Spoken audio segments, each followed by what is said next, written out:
Raise the wiper blade arm.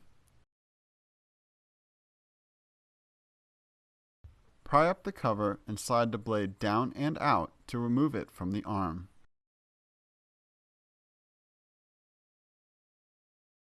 Align the center of the new blade with the J-hook on the arm.